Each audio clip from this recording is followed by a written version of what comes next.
Lagyan natin ng oyster sauce yung ating chicken liver.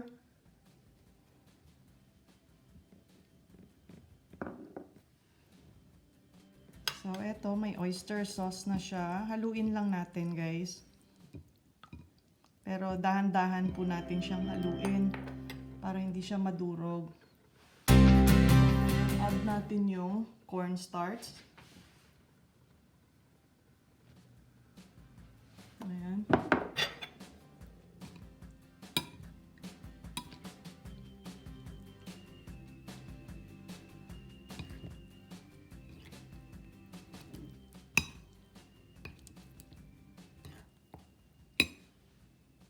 So, haluin lang natin. Kapag ganitong wala na tayo nakikitang kulay puti, guys, so okay na to.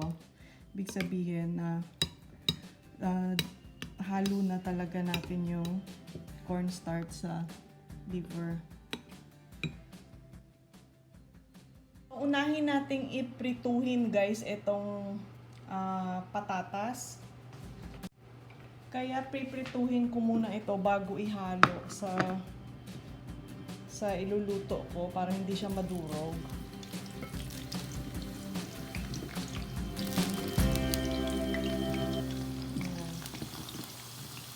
Kwan lang, parang half cook lang siya.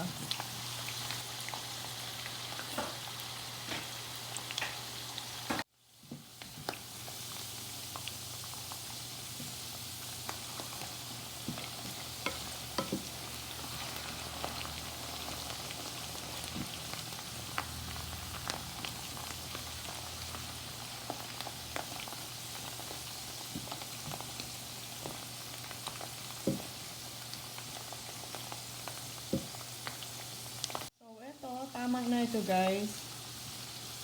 So, tanggalin natin tapos set aside lang.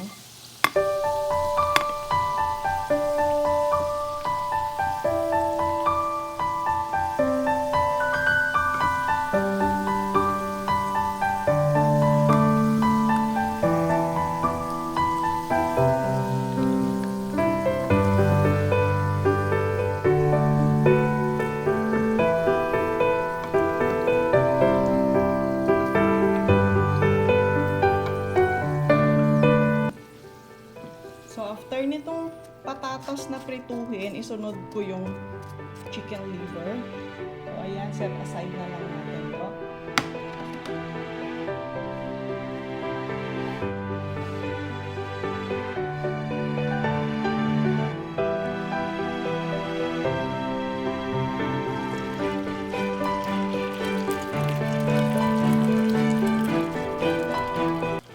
So, ito, prituhin lang natin siya saglit.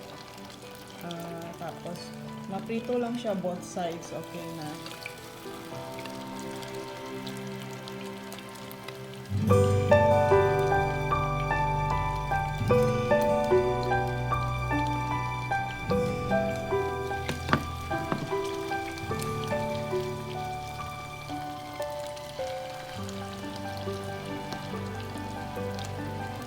purpose nito guys, kaya piniprito natin ito.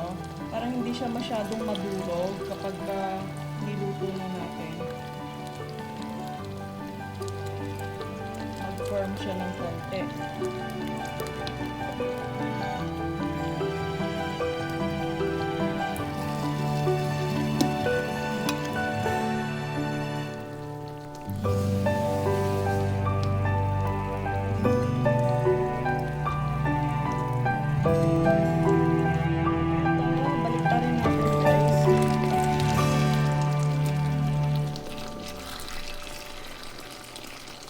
Sarap naman tapakin ito eh, kahit ganito na siya oh.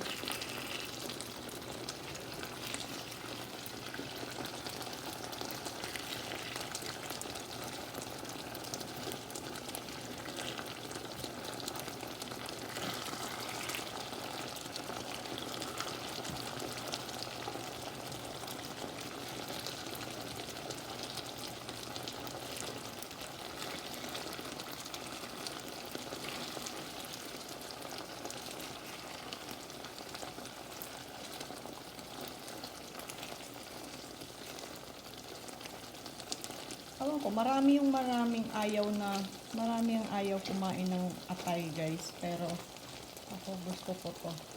Mister ko ayaw din ng atay eh. Kaya bihira ako magluto nito kasi ayaw niya.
So, mainit na itong ating mantika. Ilagay natin ang bawang. So,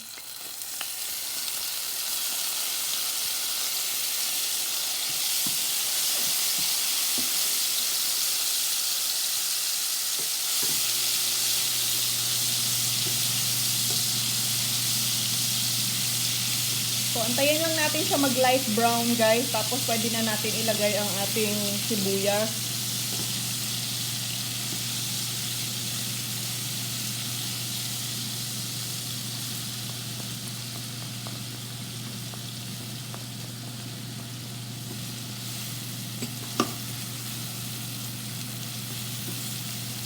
Antayin lang natin siyang maging malambot.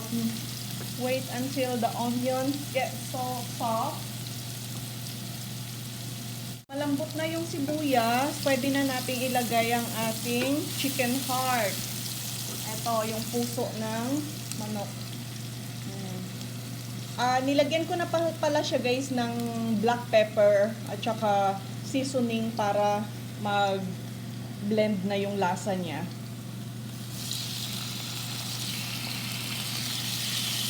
So, una natin to kasi hindi pa to naluto. So, unahin natin itong lutuin at nang maglisa siya kasama ang bawang at sibuyas.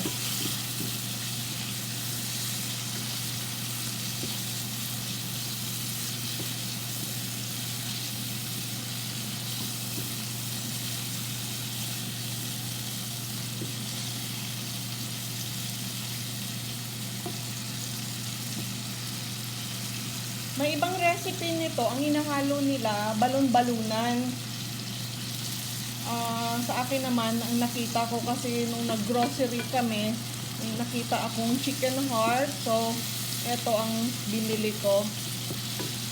Yung balon-balunan kasi medyo matigas din siya. Kailangan mo pa yung ilaga muna bago mo siya lutuin ng ganito. So, eto, hindi na kailangan kasi hindi naman ito ganun katigas. So, antayin na muna natin na maluto talaga siya. So, halu-haluin lang natin ito para hindi siya masunog. Ayan. Nag-brown-brown na nga siya. Hindi masunog. Muntik na masunog. So, ayan.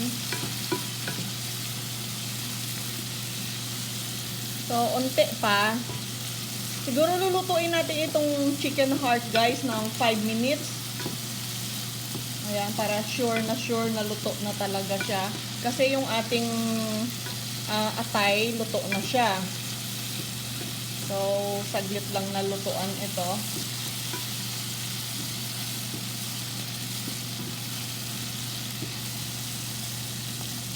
Guys, kapag nababad mo na agad siya sa black pepper at saka seasoning, maliles yung kanyang, di ba? Hindi naman maiwasan minsan pag yung karne medyo may lansa siya. So, mawawala yung lansa niya agad. So, okay na to. So, add natin yung ating liver.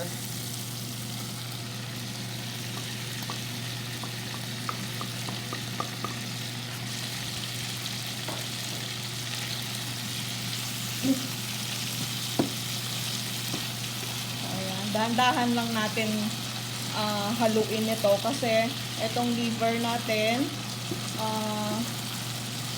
madudurog siya.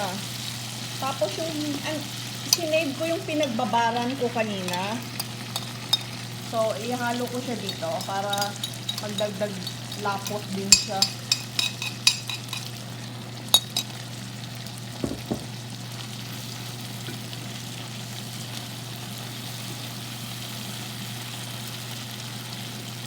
So, lagay na natin yung soy sauce, guys.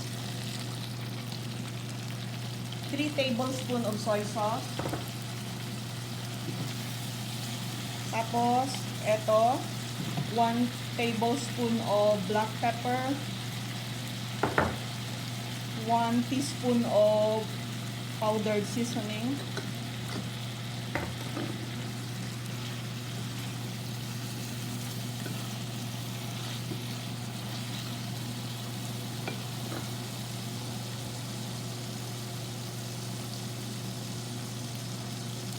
Eto, isang puno nito ang dagdag tayo ng water.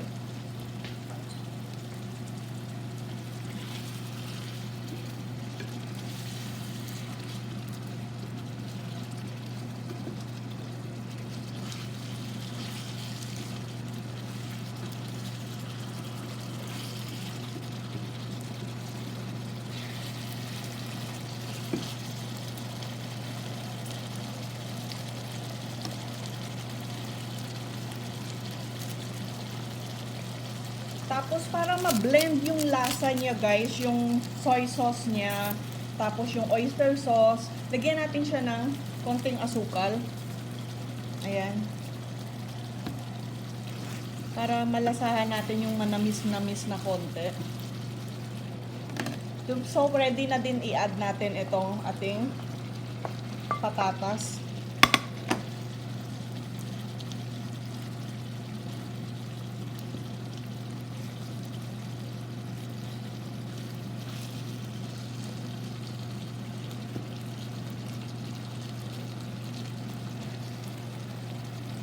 So, pag ganito, guys, dapat yung apoy natin, hinaan lang natin para hindi siya mawalan agad ng sabaw.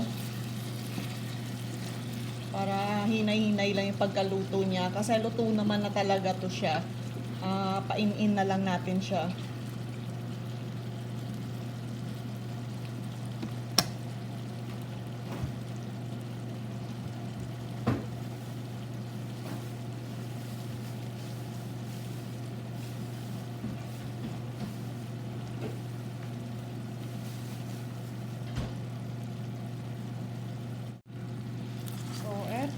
Okay na siya, guys. So, ready na to. So, diba? Sarap na.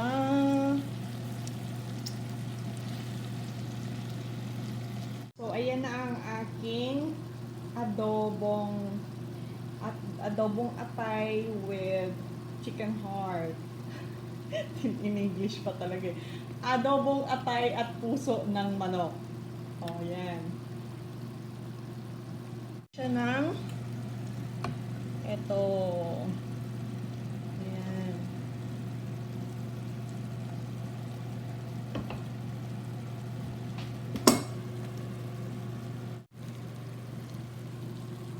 So, eto, lipat ko na siya ng lagayan. Yan.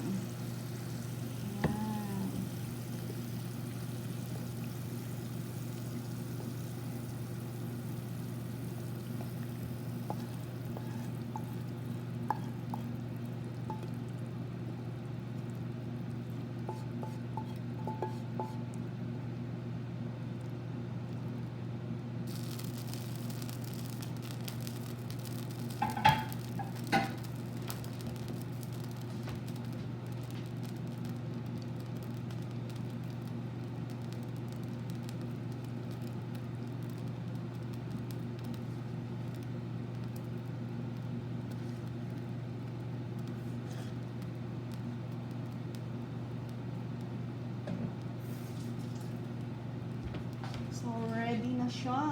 Ready na siyang kainin. So, eto na ang aking adobong atay at puso ng manok. Yan, yan. Eto na siya. Charan!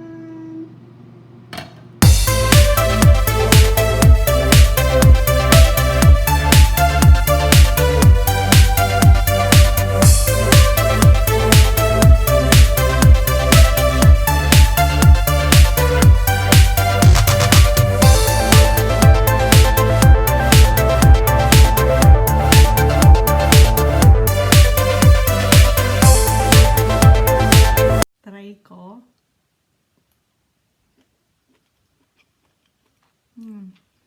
Masarap. Masarap siya talaga. Malinamnam. Thank you guys sa lahat ng mga nanood. At saka sa mga hindi pa nakapag-subscribe, please subscribe and hit the notification bell too. Thank you for watching.